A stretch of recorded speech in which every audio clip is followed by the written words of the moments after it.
Thank you for the $2. My podcast had it right and yours didn't. Who cares? Thank you for the money. Drive through a Burger King. Can I please get a Papa Junior with iron rings? Make it a meal so I can get a drink. Though I'm not finished, that's not everything. Can I please get a double waffle with no cheese? Can I please get a number 2 with a large drink? I got money, so I don't care how much it costs me. So just throw in some extra fries, I'll make them salty. All the cheese gonna make my booty drip, drip. Make a prediction video calling out Izzy on how he's going to turn this entire lead up into a race baiting mess. We need to defend DDP in advance. Dude, is it time to welcome the race bait and double down? I don't know. I don't know what Dricus' approach is going to be. That's very difficult for Dricus because unfortunately for Dricus, he was born white, which means what he does socially is going to maybe have repercussions. You know what I'm saying? What he's seen to do in a social setting is going to have repercussions for him. Whereas Adesanya can say whatever he wants, act however he wants, could kill a guy and rap about it, and they wouldn't even hold it against him and want to cancel him. So DDP's got to really carefully plot this out because he actually has expectations on him as a behavior in society, you know, which is tough to deal with, especially in this build-up with Adesanya. So at the end of the day, Dricus should stay calm, composed, spit facts about Adesanya. Don't make it racial. Beat the fuck out of him. That's how he wins. That's how he wins here. Thank you for the 20 Australian dollars. Appreciate you. I might make some videos on it, though. I was going to put up a picture, chat. There was this chess boxing, if you know what that is. And there was an image with these two people hitting boxing bag in the background. And then in between, they were both playing chess. And I thought I would edit myself over the chess thing because I think I should play the mental warfare game for Dricus. What do you think, chat? I just leave Dricus to train and I'll message him saying, dude, I'll handle this. Okay. I'll mentally break this freak before fight day begins. Don't you worry about it, dude. You know what I mean? So Dricus can stay training. You know, we'll loose him on Adesanya in the cage. And then I'll be doing the mental warfare in between. You know, those generals that are like pushing the soldiers on that big map? That's like me with like a dog thing. Shh, send in the dog exposing, you know?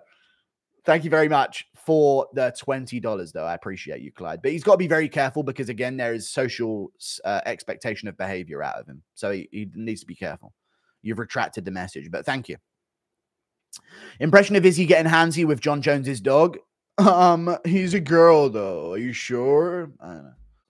You know what I mean? What do you mean I didn't have any? I wasn't around any black people growing up, any Africans, dude. I'm from South London. It's the fucking murder capital of London, dude. I didn't have no choice. I hung around. Izzy thinks he can relate. Already read it. Can you do the mental warfare vid, boogeyman style in the dark? Hey, fellas, maybe. That might be the move. Yeah. You know what I could do? I could maybe try and go all out by the time the fight starts. Can you imagine if I went full production value and saying, and Izzy could deploy, and I'm like pushing things on a board? Dude, maybe I need to utilize some of the massive rooms in my house. Because I could like set up a system where I have this thing on the wall and I'm like, and Izzy will deploy the cracker card at some point, but we have our backup of and I'm like putting these little figures on the screen. Full production value, Guru, just for that moment. And it's literally like a fucking packet of Ritz crackers on this fucking battlefield. And I'm like shifting it in. He may deploy the use of this, but we'll have our reinforcements here. Thank you for the $5. 8 Australian dollars. 5, it's gone. Read all of them. How would you react if Izzy plays possum and KOs DDP? I'd cry. Why you exactly, Lamal? Why mention the nurse capital to help the idea that you had black friends? DJ Fries, why mention the murder capital to help you sell the idea? No, it wasn't to sell the idea that I had black friends. I just said I lived in the murder capital of London to prove that I was living around black people.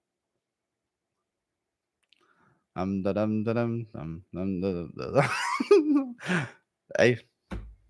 I'm joking, guys. Just proving that I was living around, guys. I'm joking. I'm joking, guys. It's all those whites and Asians killing people in London. You're right. I was joking. I was joking, guys. There was all those white guys stabbing people in London. Those pesky Japanese immigrants. Ah, sick of them. We'll get them one day, dude. Honestly, dude. Up to here with them. Those Japanese guys. Ugh. God. Them and they're stabbing everyone to death and robbing their watches at knife point. Oh, those fucking Koreans, dude. I'm sick of them. Fuck. God. I'm joking, guys. Clipped and shipped. You guys are new, bruh. Chat, you know what is the cringiest thing in chat? I'm going to talk to chat right now. Yep, never beaten a race. Dude, I'm joking, man. Take a fucking joke. What the fuck? Let me tell you this, chat. The gayest thing, yeah, new chat is so soy. This is every week we have one of these moments. You know what I mean? And new chat is like, dude, clip it, dude. Like, you've got me. I'll say worse shit tomorrow. You don't have to clip shit, bro. Just stick around. Keep the live recording going or some shit. Stroking it to your stream at Sugar Plus JDM, the goats of MMA too. All right. Thank you for the $5, dude. I was just joking, guys. Jesus Christ. Did you see Ariel act like he got the title shot and knocked out Rockhold for Bisping? Yeah. Maybe I will make a video just like time to humble Ariel Helwani again. He's acting out because he has been acting out recently, acting like he got Bisping his title shot. When it was literally Rockhold choosing him. And that was, chat, yes or no, that is casual MMA knowledge. I wouldn't even think that was hardcore MMA knowledge. Because of how big of an upset it was, I think people know the story. Rockhold chose Bisping. Not casual, but like, that's like old generation casual. Like the last generation's casuals. They would know that. That was very well spoken out. Dollars, are you going to address Ariel throwing shots at you on his Connor update? Bisping beef vid, 35 minutes. What is this, the most recent one that's just come out? 35 minutes.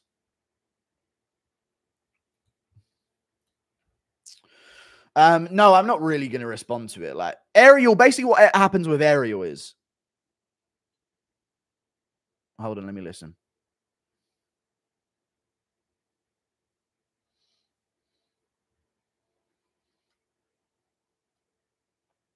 He's talking about Bill Walton and Jerry West.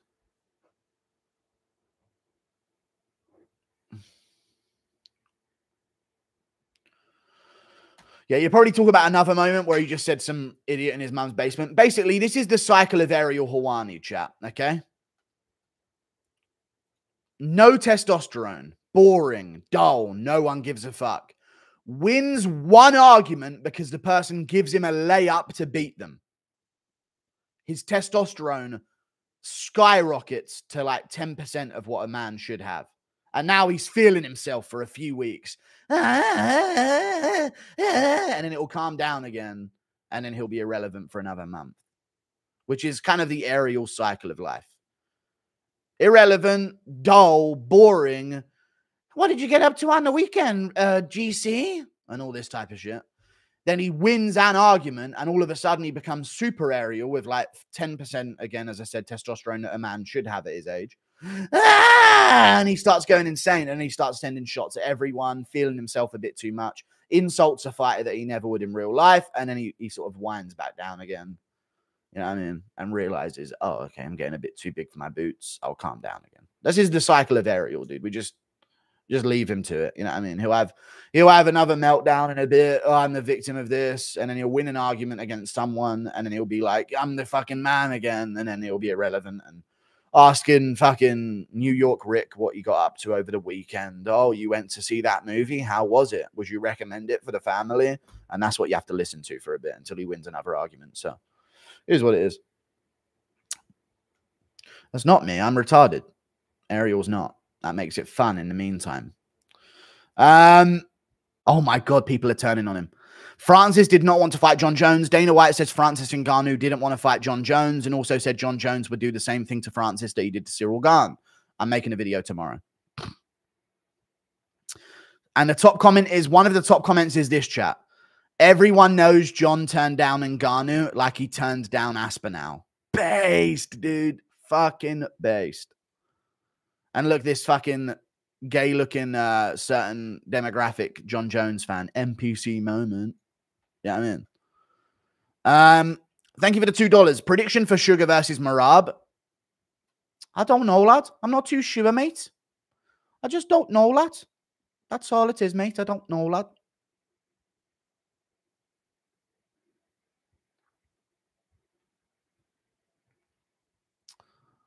Dude, Dricus fans are... Dricus haters are fucking insane. Chat, I know I rallied behind Dricus, but why the fuck do people hate on Dricus? Is it just Adesanya fans? Any post about him, dude, it's just hatred. He's probably one of the best champions we've had. Not the best champions we've had, but he's not doing anything wrong. You know what I mean? I take back best champions he's had. Izzy haters are insane, yeah. Like, you know what they do about Dricus, chat? They speak on behalf of everyone. No one's joining in, though. I'll see a comment that has like 5... No, not best champion, I take it back. But I'm saying he's doing shit that champions do. He has fun fights. He has the highest strike output in UFC middleweight history.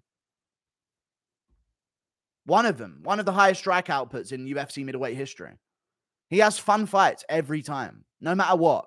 Name a boring DDP fight. You cannot. He made a Strickland fight fun. Shows up, never pulled out of a fight. Took a short notice against Whitaker, beat him. The only time he's pulled out of a fight is when he was not healthy enough to accept it in the first place. He's never signed on the dotted line and then just dipped out. You know what I mean? The highest striking output of a middleweight ever. There you go. I understand. But yeah, people are saying shit like, it's funny and sad. No one recognizes this man as champion. Like, they just speak on behalf of an imaginary community around them. He's a champ. I don't understand. You glaze DDP harder than Dana glazes John Jones. You know what? I'm going to say it right now. DDP glazes me harder than I glaze him. If anything, I owe Dricus glaze. He's like, every time I calm down glazing Dricus a bit, he goes on to a... Dude, Dricus glazes as well, dude. This is a two-way street. This ain't one-way glazing. Come on, dude. He's talked about you once. I know. I'm just playing. I could not believe my eyes. I know, dude. I know. True, you never said you didn't. I've never once said, chat, yes or no? You guys every day call me a Dricus glazer. Name one time I said I couldn't believe my eyes at the sheer existence of Dricus in front of me. Never. Never once. I have never glazed that hard. No, I'm joking. I do glaze Dricus, but Dricus glazes back, dude. It's a mutual exchange. It's a very fair exchange, guys. Okay? Go MMA, you say the wrong thing, and I can neutralize a source of your income in a snap of the fingers like that. You little leech parasite human. Add that to the outro of your fucking video.